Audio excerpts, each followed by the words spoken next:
Welcome back to Carpe Diem channel. இன்றைக்கி நம்ம discuss பண்ண போகிற டாபிக் ப்ராவர்ப்ஸ் தான் பார்க்க போகிறோம்.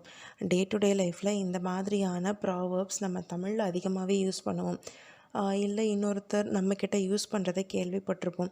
ஸோ அந்த ப்ராவர்ப்ஸ் தமிழில் நம்ம யூஸ் பண்ணுறதை எப்படி இங்கிலீஷில் சொல்கிறதுங்கிறத பார்க்கலாம். First proverb, you reap what you sow. You reap what you sow. இதோட மீனிங், நீங்கள் ஒருத்தருக்கு என்ன செய்கிறீங்களோ அதுதான் திரும்ப உங்களுக்கு வரும். So always do good to every one. Second proverb, the pen is mightier than the sword. The pen is mightier than the Swat.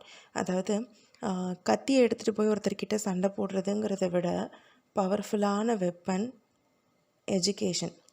So educate yourself. Third, honesty is the best policy.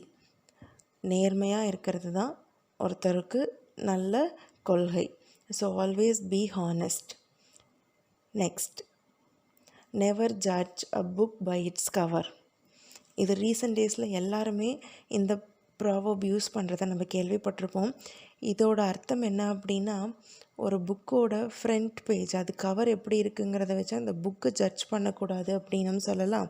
இன்னொன்று, ஒரு பர்சனோட face look, அதை வச்சு அவங்களோட அறிவையோ அவங்களோட கேரக்டரையோ நம்ம judge பண்ணக்கூடாது. So always don't judge a book by its cover. Thank you.